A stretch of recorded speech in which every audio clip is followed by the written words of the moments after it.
Ahí estamos. Mas então aquela senhora que canta essa música, que foi uma música de muito sucesso nos 70, ela foi uma das precursoras de músicas femininas libertárias, né, que chama Giovanna, e era também uma das precursoras de mulheres versadoras, que versavam livremente no samba. Mas foi uma cena que pensei como compensação após. Eu tento, quando eu faço as películas, tento fazer processos os mais longos possíveis para que possamos reflexionar em meio da película. Então, por exemplo, nessa película tínhamos 5 dias de filmagens, um de discussão e um de descanso. E foram 2 meses. Pouco dinheiro, então mas a matemática se resolveu. Em la outra película foram 1 mês e meio e não havia dinheiro, não havia plata nenhuma no Jovens Felizes.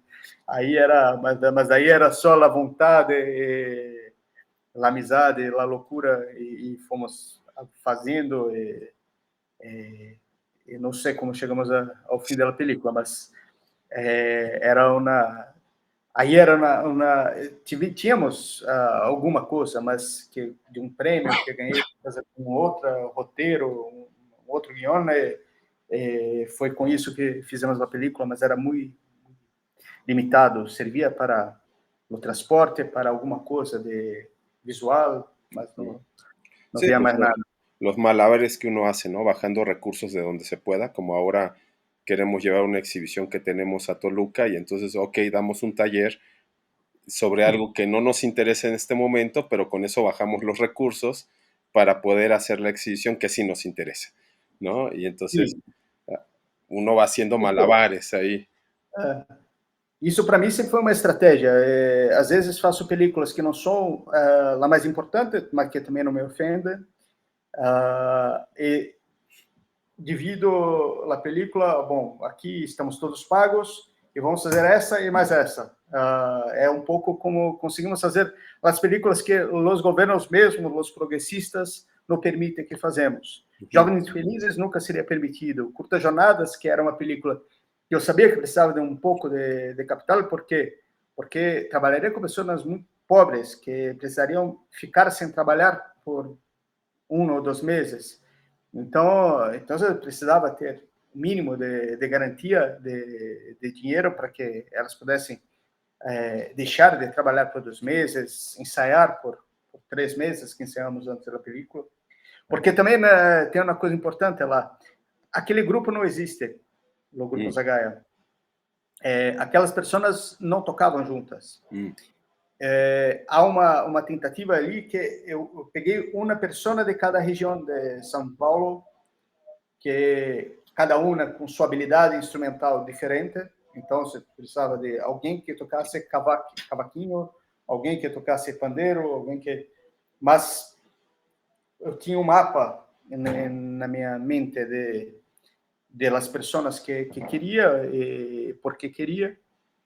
E aí fui construindo, mas elas não eram um grupo, então tivemos que ter muitos ensaios, inclusive porque a ideia é que havia ali estilos diferentes de samba que entrariam em conflito, que acaba surgindo muitas vezes ali na película, e para mim é muito divertido de ver quando isso aflora um pouco. Mas a ideia era que isso surgisse no processo também, né? Essas diferenças, mas precisávamos ensaiar muito para que eles pegassem, o grupo pegasse uma unidade e parecesse que tinham uma organicidade que não havia, não? E Sí, a ideia... hay este momento del motorista, del que es el señor, el chofer, ¿no? De una señora rica que él también es el que maneja el auto para llevar a todos los zambistas a todas partes y él también es parte del grupo, pero que él llega muy ilusionado con su pareja y le dice, mira, escribí esto y se lo lee, que es bellísimo lo que escribe, que en un papel todo arrugado. Y ella ya harta, la esposa, dice, así, ella separando las piedritas de los frijoles o del arroz, no sé, estaba ahí, le dice, bohemio, vagabundo y ahora poeta, Ela disse: "Tá ruim". ¿no? Y le hace así, por favor, déjame de joder casi, ¿no?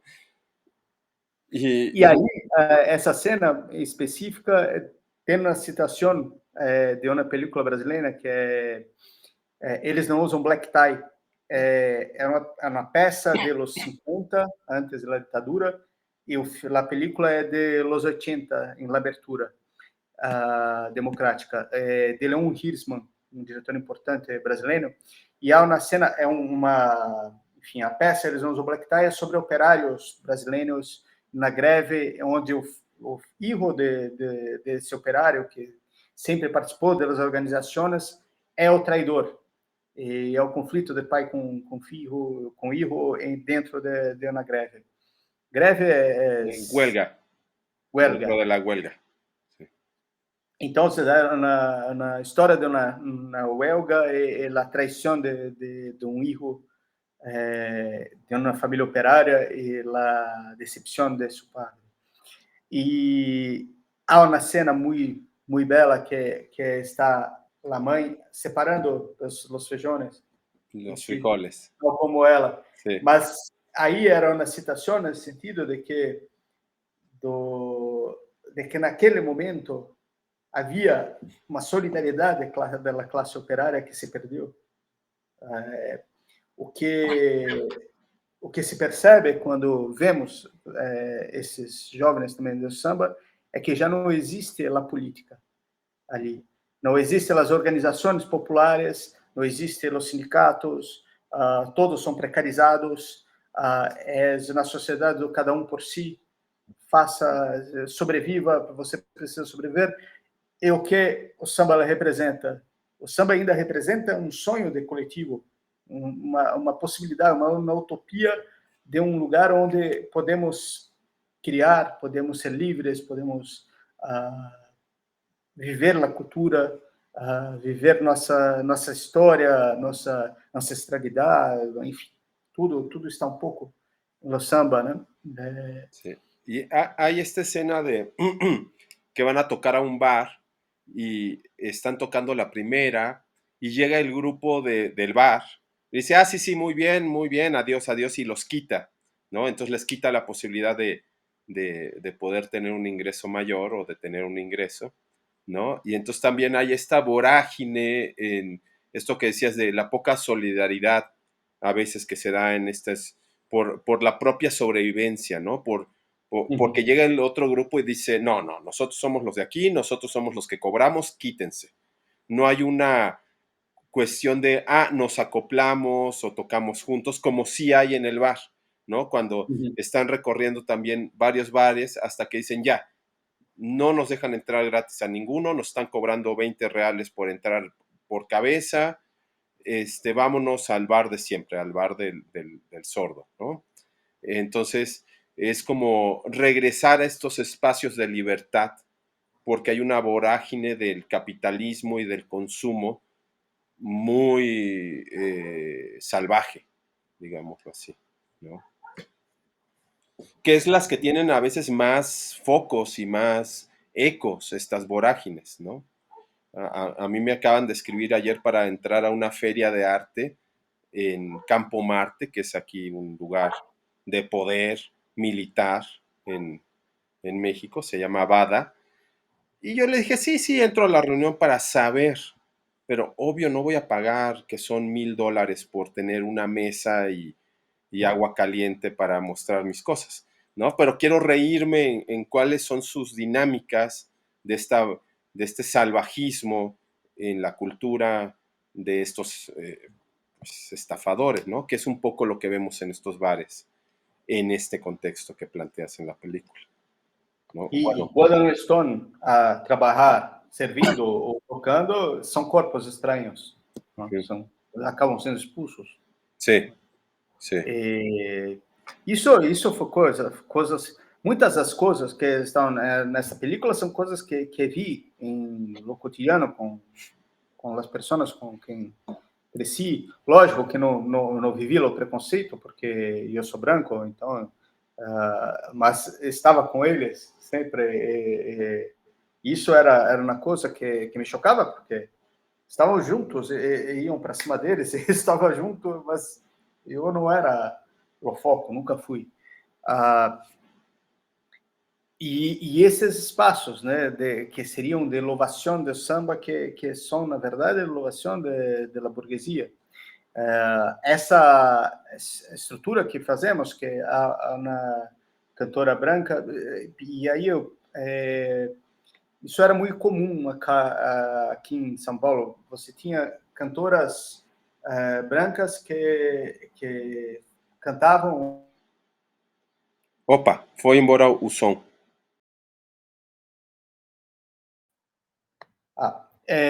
Você tinha cantoras brancas que cantavam e eram la tradición, que eram de classe média, geralmente amigas, estudaram com o dono da casa, enfim.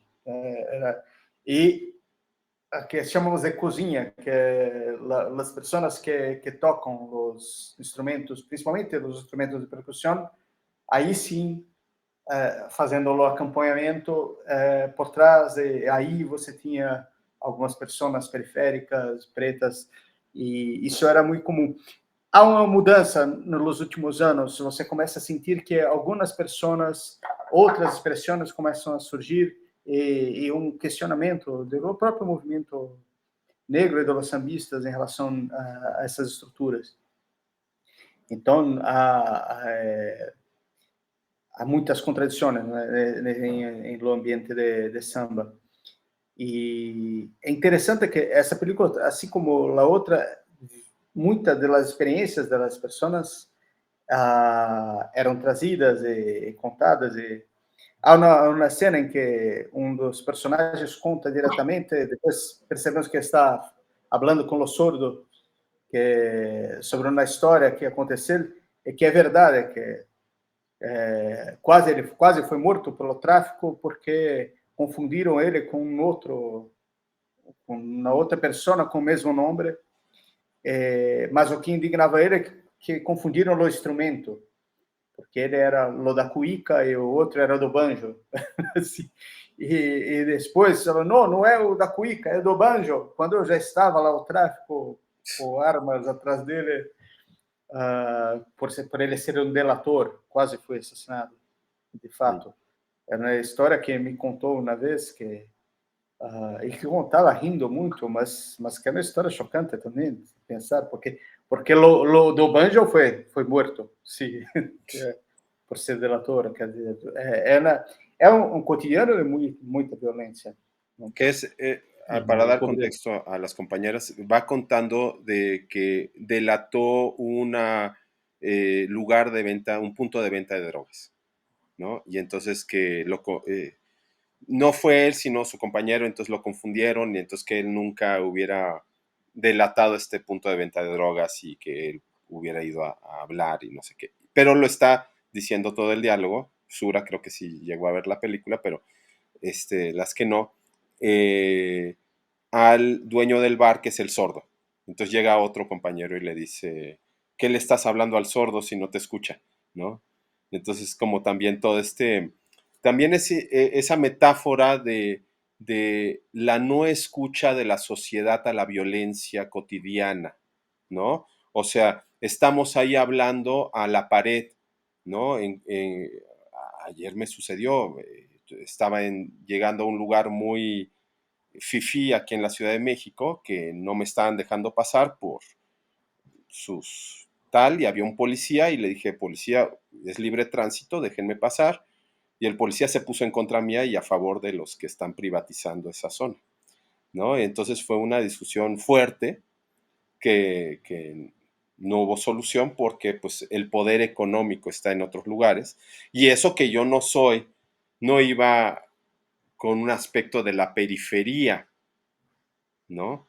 Como se diría. O incluso recuerdo la vez en que Thiago fue a presentar a Barcelona su documental, y que en donde le toman los pasaportes le dijeron, tú eres brasileño, vienes a tocar los tamborcitos, ¿verdad? Y Chago Sí. indignadísimo, no, yo soy director de cine, aquí está, y lo trataron pues con el racismo típico de los catalanes, ¿no? Pero sí esos momentos de clasismo y racismo que se viven en nuestros contextos, en São Paulo, en México, y que aunque los hablemos, parece que estamos hablando con el dueño del bar, del sordo, ¿no? Se quedan ahí esas palabras en el aire. Y esa es una metáfora muy bonita que creo que realizas en ese momento con esa anécdota que aparte dices que es real, todavía se vuelve más potente.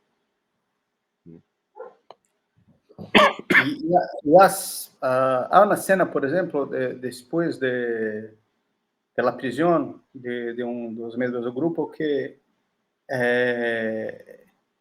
Marçal, que é aquele muito grande, que tem mais de 2 metros, Que tiene unas manotas, sí. sim, que é uma hora que ele para de caminhar, o carro é prendido e chora muito. E ali, naquela sequência, o que disse para ele é que sentasse, abaixasse a cabeça e, de repente, ele começou a chorar e chorar compulsivamente, soluça, né? Segurei, continuei filmando até que falei para o câmera, chega, porque estava... E depois que desligamos a câmera e conversei com ele, que seu nome é Stiganá, e ele disse, e era uma cena ficcional, com atores, conhecia os atores, não havia dúvidas para ele que eram atores, mas isso despertou nele, ele falou, eu fui perseguido a vida inteira por esses hijos da puta, por la polícia, e ficou, tivemos que cancelar o que faríamos depois, porque, de fato, tínhamos que cuidar de chegar lá naquele momento e acalmá-lo e falar, não, vamos descansar, já fizemos o que temos que fazer hoje. Quando apresentamos pela primeira vez a película e pela segunda, a primeira vez foi só na festa, foi roda de samba. A segunda vez fizemos uma apresentação com uma discussão com todos os atores. E foi uma discussão, inclusive, que eu praticamente não falei, não quis falar e deixei que eles falassem. E Tiganá conta uma história que fala, a primeira vez que saí pelo meu bairro para o centro, fui estava eufórico porque ia num show de samba. Tinha 14 anos. Eles estavam voltando felizes, 4 jovens pretos, pela primeira vez andando pela cidade. E a polícia les para e faz a roleta russa. Como é que chama isso? La ruleta rusa, que ponen una bala y le dan vuelta al revólver. E faz com cada um deles. E ele era o último entre eles. Ou seja, nenhum havia morrido, ele falou, agora eu vou morrer, e pensou que queria ter se despedido de sua madre e tal. E o cara atirou e também não saiu bala, não sei se havia bala, mas... e que depois disso, a polícia foi embora e eles voltaram. E toda aquela fúria se dissipou e era uma tristeza enorme. Essa foi a primeira vez que ele saiu de sua casa, de seu bairro. E isto é... e crianças. Não? Então, é um aviso. Aqui não é para vocês. Aqui não é para vocês virem. Não? E isso, para mim, conta muito do que é essa cidade, do que é a geografia dessa cidade, do que, por isso, também, tanto tempo em los veículos, né, nos carros, porque é tudo muito, muito distante. Né? Então, é uma geografia que tanto para voltar de seus trabalhos para casa, quanto para ir depois. Falamos de 1 hora, 2 horas de distância. Sí, hay una estrategia desde el poder de impedir la movilidad y limitar esas movilidades, ¿no? Sí, no sé si Sura quiere hacer alguna pregunta a Tsiri de este proceso. Yo tenía una pregunta también que más o menos la respondiste ahora, que es de dónde se había presentado, si se había presentado en estos bares de samba, estas películas, si había habido una interacción dentro de los propios espacios. Y también de la otra, ¿no? Si había habido en espacios como universitarios esta presentación, donde fueran como lecturas desde otras, digamos, visiones de esto mismo. Pero bueno, quiero escuchar a Sura o a Tsiri, que son las que veo, a Conejo, que está por ahí. A mí ya me contestaste, Thiago, más o menos mis preguntas, que eran cuánto tiempo te habías tardado, ya lo dijiste. Ya supe porque Bruno dijo que son tus amigos, ¿no? Que tú participas con ellos. Todas eran mis preguntas, eran esas, y ya se fueron respondiendo. Sí. ¿Y tu experiencia en Miami con la comunidad allá? Que esto que decías, ¿brasilera?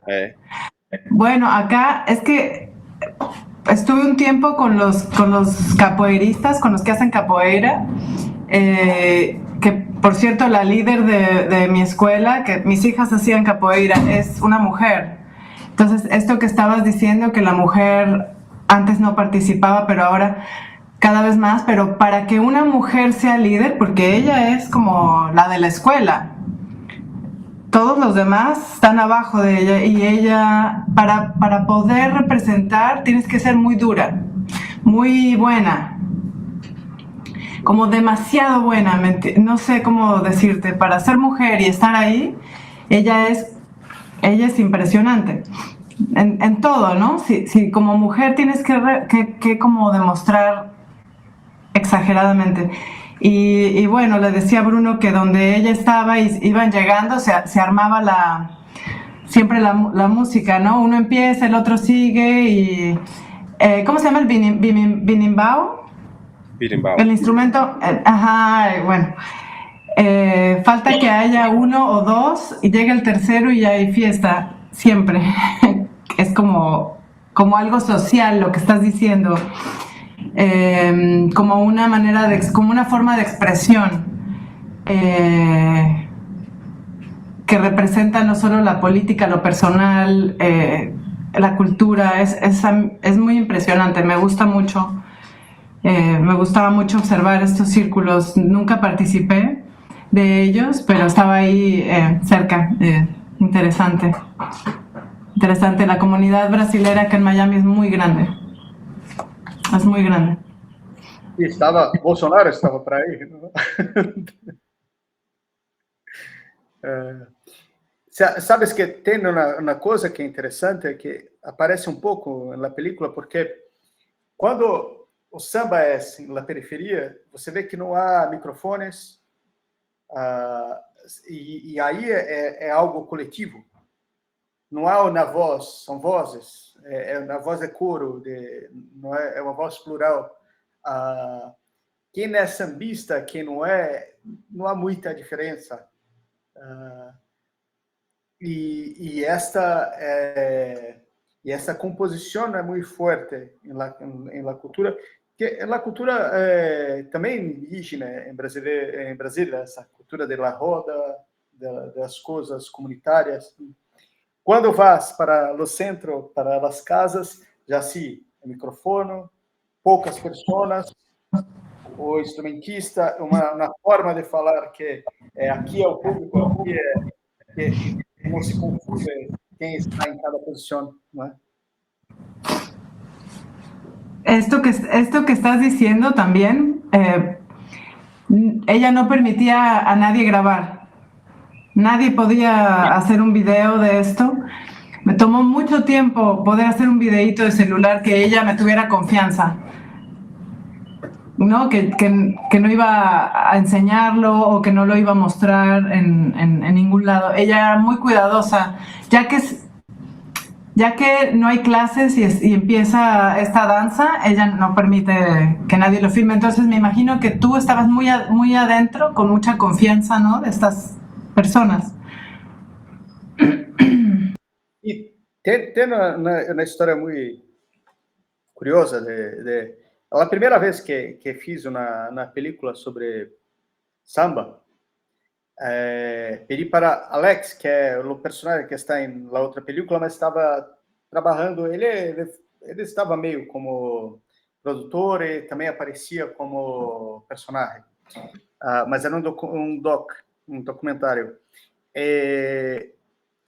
E aí chamei-lo, falei, olha, fale com fulano, com ciclano, apresentei lá as pessoas com quem ele...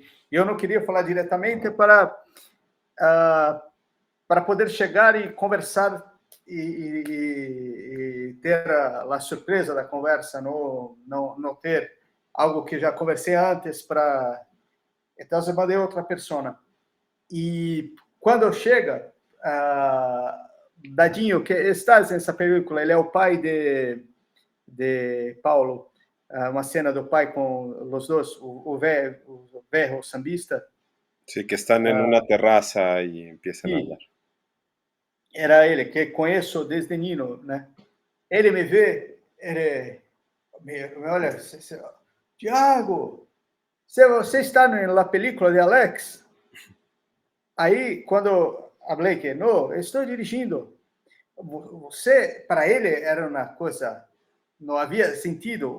Um jovem da escola de samba que vi crescer, ser diretor de cine. Hoje todos sabem que sou, mas naquele momento não sabiam. Então, para ele foi uma surpresa e um orgulho, uma coisa de, mas e é lógico que quem que conseguiu fazer a película, conseguiu um caminho, não é o jovem preto, mas sim o jovem branco da mesma condição, não? De certa forma. E lógico que eu não era pobre como meus amigos, era filho de professores, então havia uma cultura de educação na minha casa muito forte, então eu tinha um caminho aberto que todos os meus amigos não tinham no samba, mas para ele era uma coisa muito orgulho de agora Tiago está fazendo cine. Todo lugar que chegava a Dadinho dizia, Tiago faz cine. Ele andava ali, era desde pequeno, de Nino, estava conosco e falava muito isso. Eu fiz uma película logo depois de Curtas Jornadas, um curto ficcional com ele, só com os viejos da velha guarda de lo samba, que chama Belos Carnavales. Depois mando lá o link para vocês. E foi muito divertido, porque eram todos de mais de 70 anos, 70, 80, alguns 90. E juntei... Tem uma cena dessa película que junto 200 de los viejos do samba na situação. E eles todos muito colaborativos, e havia eu, e Dadinho era o personagem central, era o protagonista dessa película. E depois que fui compreender que para eles era muito importante que dos nossos, e isso para mim foi motivo de muito orgulho, dizer dos nossos, e eu ser dos nossos, está contando a nossa história, de certa forma, mostrando como somos. Então, para mim era muito fácil, né, nesse sentido, vou filmar em tal lugar. O dono do bar era meu amigo há 20 anos. digo em las periferias, não no centro já era negociação, não era eu que fazia a negociação, já era muito mais complicado.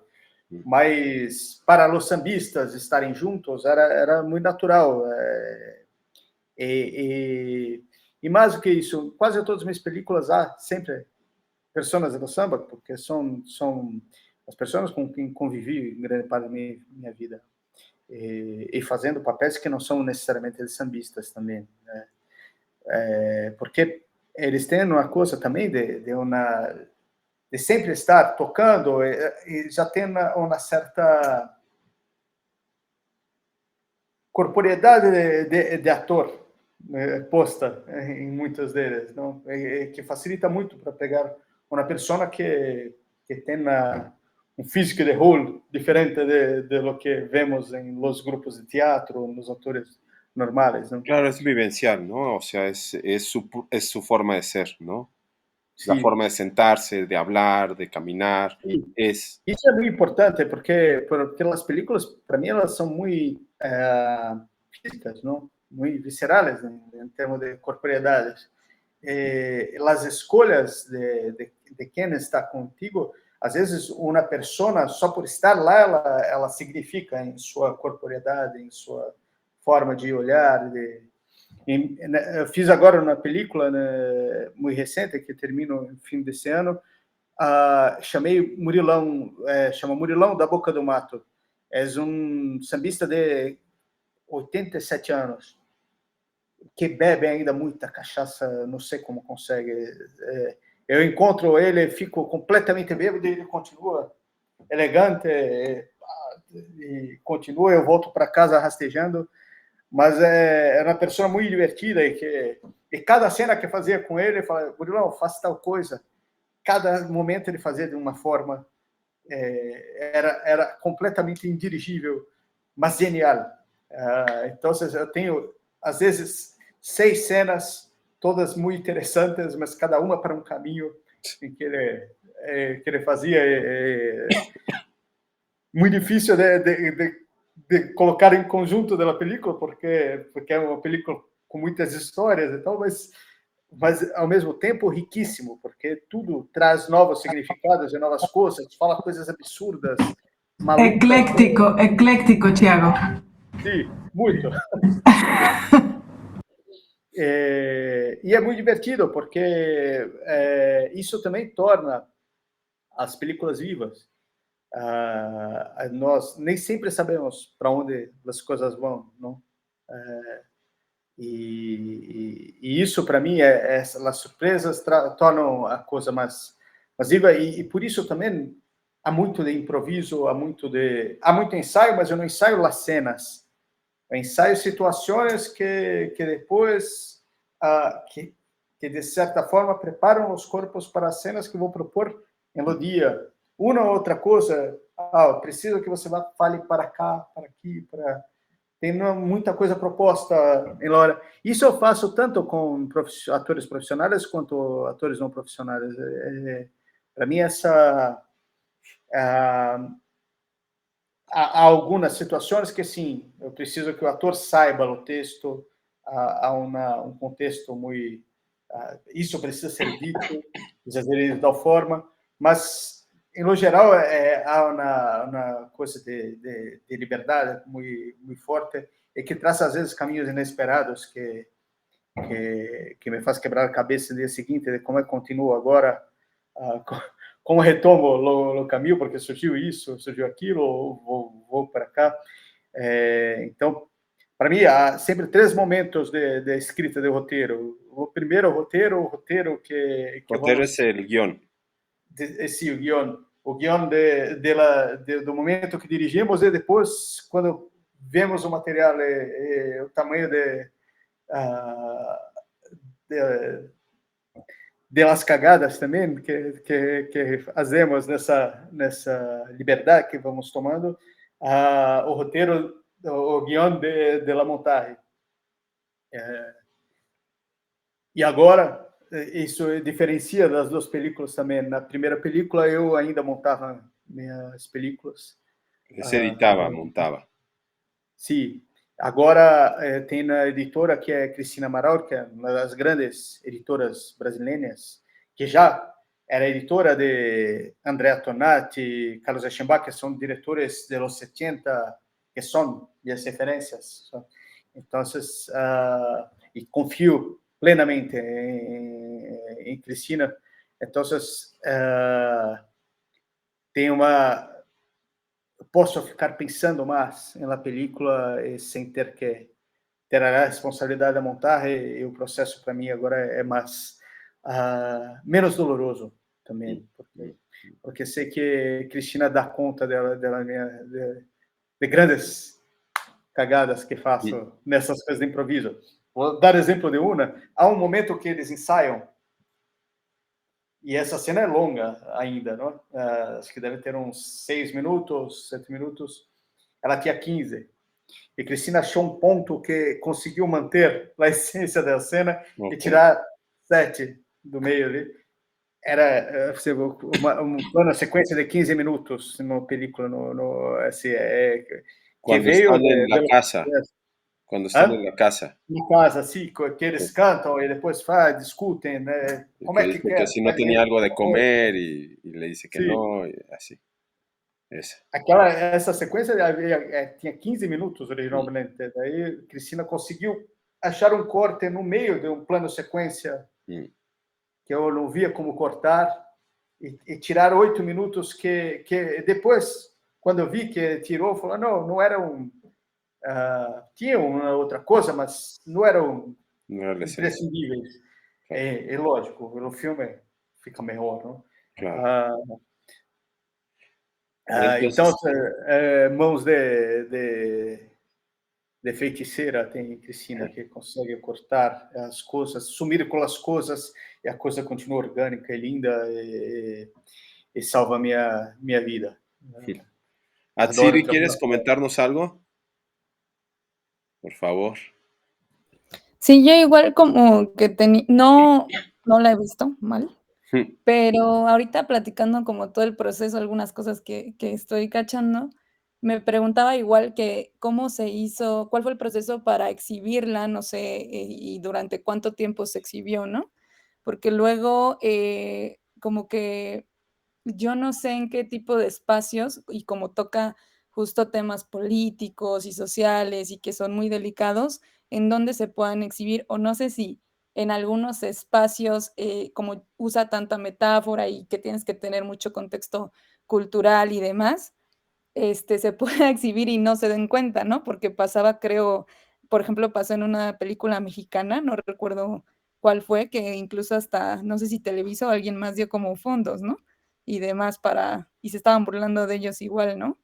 Entonces, allá, y luego también con el contexto que tenemos de tu hermano, ¿no? Bruno, de tu hermano, de Diego, que se burla igual de los políticos y demás, ¿no? Y que es como un gran actor y demás. Pensaba en esto de en qué tipo de espacio se puede exhibir, y si se puede exhibir en algunos lugares donde tengan como ciertas restricciones y que de repente no se den cuenta de lo que estén hablando, ¿no? Lo hablo muy por encima porque no la he visto, pero eso era lo que pensaba.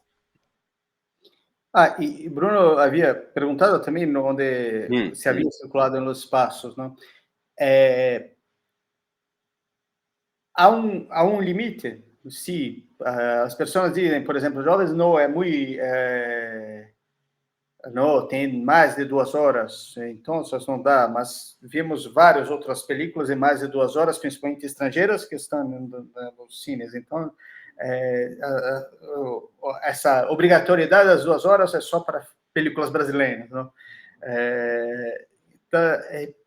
E alguns espaços passaram muito pouco, entraram, saíram, outros insistiram um pouco mais, mas a grande circulação, lógico, teve circulação de festivais, e Jóvenes passou em México em 2 festivais, ganhou incluso um prêmio de filme experimental em México. Não me lembro o nome do festival, mas quando mas havia um contexto naquele momento de ebulição que muitos espaços começaram a convidar a película para que ela fosse exibida. E houve uma coisa muito interessante, que houve uma revolta pouco depois de lançar a película, uma revolta de secundaristas, que são, não sei como é em espanhol, mas os jovens de 14 a 18. Educação média superior aqui em México. Sim, educação média. Houve uma grande greve da educação média pública em Brasil, de los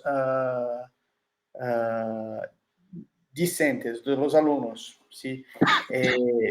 Aí aconteceu uma coisa muito interessante, que a película começou a circular por esses espaços. Para mim era uma preocupação, porque cenas de sexo e tal, para jovens, poderia ser acusado, não sei, de pedofilia ou coisa do tipo.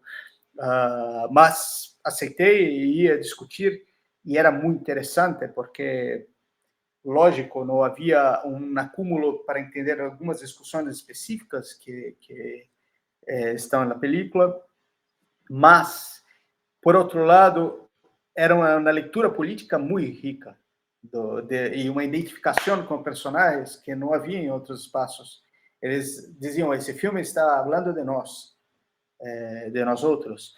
E como a revolta, cada escola conversava com outras escolas, começaram a chamar outras escolas, e começamos a sair, porque também foi uma epidemia de revolta secundarista de los jovens. Então, começaram outras manifestações em outras escolas de outros estados, Minas Gerais, outros lugares do Brasil. E o filme começou a viajar para as escolas. Muitas vezes eles não tinham dinheiro, mas muitas vezes eu viajava, ou alguém que é próximo ia e conversava, ou muitas vezes só mandava a película e eles conversavam entre eles. E foi muito interessante. Foi uma segunda vida da película. Mas havia muita discussão nas universidades, muitos convites. Foi uma película que circulou muito, e agora, com 10 anos de junho de 2013, começaram a surgir também um ou outro convite, que ficou muito curioso de como será nas universidades, como será essa discussão. Mas Jovens e Felizes foi uma película que chamou muita atenção no Brasil, por sua estética, por ser muito diferente de todas as películas que estavam cá, e pelas discussões políticas que colocava naquele momento, que não estavam sendo colocadas e se colocavam de outra forma. Curta Jornada já teve uma vida maior em los cines, não tão grande, porque pegou os anos Bolsonaro, que acabou com a obrigatoriedade de cine brasileiro. Então era limitado, e muitas películas brasileiras também que ficaram paradas na pandemia, que precisavam ser lançadas no mesmo momento, mas mesmo assim fez um público razoável. Não sei exatamente quantos, mas eu sei que teve na vida.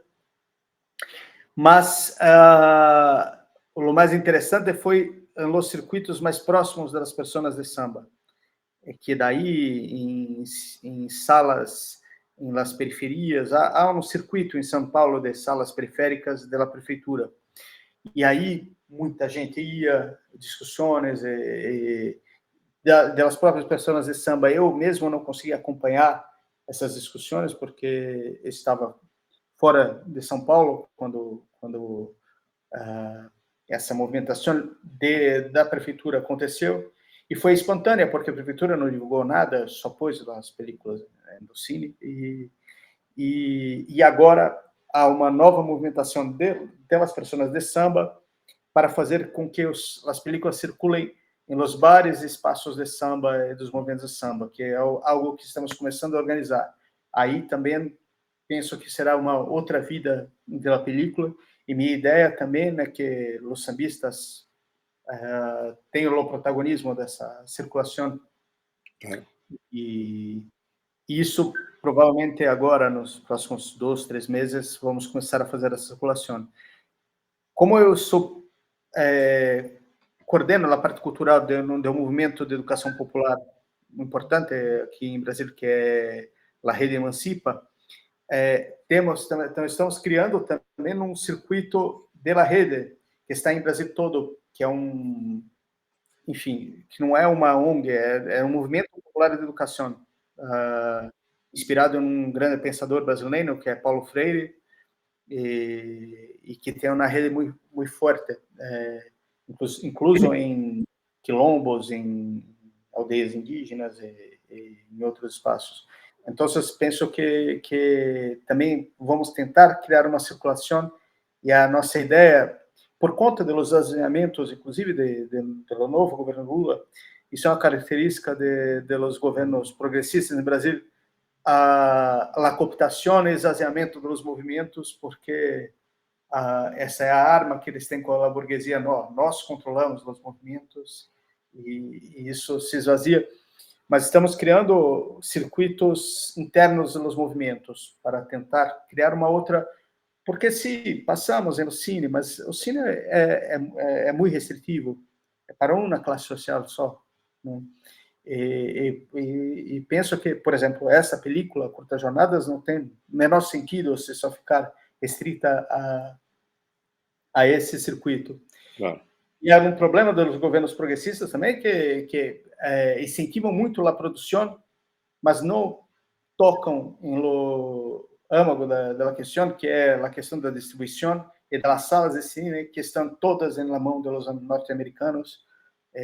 Não temos possibilidade de competir com uma sala de Cinemark, que são salas norte-americanas que chegam cá já com tudo fechado, né, com as películas norte-americanas. Qual é a possibilidade que temos de entrar nessas salas? Nenhuma, não. Uhum. Então, eu acredito que cada vez mais precisamos pensar outras possibilidades, outros circuitos, e agora também com a internet há outras coisas que podemos fazer. Ele ficou muito tempo tendo uma coisa aqui em Brasil que chama SESC, que é uma coisa entre público e privado que comprou os direitos de Curtas Jornadas e ficou por alguns meses a película por lá. E eu sei que nesse circuito foram mais de 30 mil visualizações. Foi enfim, un número grande para Brasil. Los ESC son unas casas de la cultura con iniciativa privada, que lo habíamos hablado cuando Chago, mi hermano, comentó de dónde presentaba sus piezas también de teatro de sombras. Y las ONGs son las ONGs, ¿no? Que dice que no es una ONG, más bien es un circuito paralelo, ¿no? Y ahí apareció Conejo, me gustaría saber si Conejo quiere comentar algo. Más agradecer. Ando enferma, Bruno. Uy, te contagiamos. No sé, no creo, está muy alejado, pero es tumbadora. Entonces aquí escuchando, aprovechando para decirte, Tiago, que muchas gracias por tu compartir. Mi cerebro no está como para pensar tanto y hacer preguntas profundas, pero como amante del cine agradezco mucho este espacio. Gracias, Conejo. Felipe, que no sé si sigue por ahí, nada más veo la F, porque él vivió en Río, tal vez tiene algunos puntos ahí de... Si no, tal vez ya... Felipe siempre sale corriendo. É muito diferente o samba de São Paulo e Totalmente. Rio. Samba de São Paulo, tradicionalmente, foi muito mais... tem uma história de marginalização muito grande. Não é como em Rio, que se tornou na cultura oficial nos anos 30 do século passado. Em São Paulo era uma negação. para ter uma ideia, em los 70 do século passado, se eras pego com instrumentos de samba em las calles, poderia ser preso por, se não estivesse com a carteira de trabalho, que ninguém anda com carteira de trabalho no bolsito, poderia ser preso por uma lei, que era a lei de lavadiagem.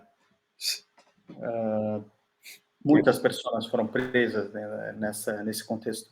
Sí, es como si aquí en México no trajeras tu cédula profesional, ¿no? Y entonces, si no la traes y cómo estás ejerciendo ese oficio, preso. Tem umas histórias fantásticas que, para não parecer que estavam com instrumentos, por exemplo, o tamborim, que é redondo, eles começaram a fazer tamborins quadrados e embrulhavam em los jornales, assim, como se fosse uma marmita de trabalhador, para não aprenderem os instrumentos.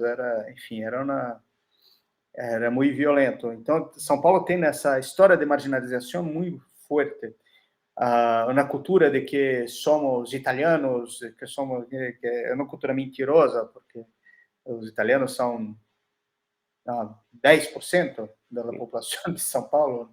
Que dicen que son italianos, alemanes y... Sí, y eso. La ciudad es una ciudad preta, nordestina, y es muy curioso porque essa negação ela está, por exemplo, em las TVs. La Globo, todas as novelas que faz em São Paulo, conta as histórias de los italianos e como sempre, e com um sotaque ridículo. E quando falam de samba em São Paulo, não falam dos autores de São Paulo, mas falam de um personagem de los 50, que havia Rádio Nacional em Rio de Janeiro, que unificava a cultura brasileira, e era a única rádio que passava por todo o Brasil, e que ele fazia o papel de paulista, que era Dona Barbosa, e que criou um personagem. E este se torna, para muitos, o samba de São Paulo. E ele criou um personagem que cantava samba italiano, samba com sotaque italiano. É um gênio, não estou negando o Dona, mas isso não é cultural, isso é um personagem que faz uma persona faz o samba italiano. Não existe samba italiano em São Paulo. Samba é samba preto das comunidades. O Bexiga, o bairro italiano. O Bexiga nunca foi bairro italiano. Liberdade, o bairro japonês, nunca foi bairro japonês. Quer dizer, sim, chegou um contingente de população, mas sempre foi um bairro negro. Liberdade é por conta da abolição, é um bairro antigo de pretos escravos. Então, essa negação é muito forte, e isso reflete no comportamento da polícia e nos comportamentos das casas de samba e tudo mais, ¿no? También algo interesante de tus narrativas es que son muy urbanas, ¿no? Sí. O sea, tú te conoces muy bien São Paulo, todos los barrios, conoces muy bien cómo manejarte, ir y venir entre diversos estratos sociales, ¿no? Sabes tus pasiones en los mismos, ¿no? Y eso se nota en los dos films, ¿no? Como esta integración dentro de la urbe y dentro de los ritmos de la urbe, ¿no? De ir a estos bares muy, muy fifís, se diría en México, y llegar a estos bares muy de la periferia, muy de la esencia, ¿no? Y entonces eso, la vivencialidad, la honestidad que hay en los trabajos se agradece, ¿no? Se disfruta, ¿no? Que es esto de un poco, pues dejarse de las apariencias, ¿no? Que es mucho de lo que sucede con el poder.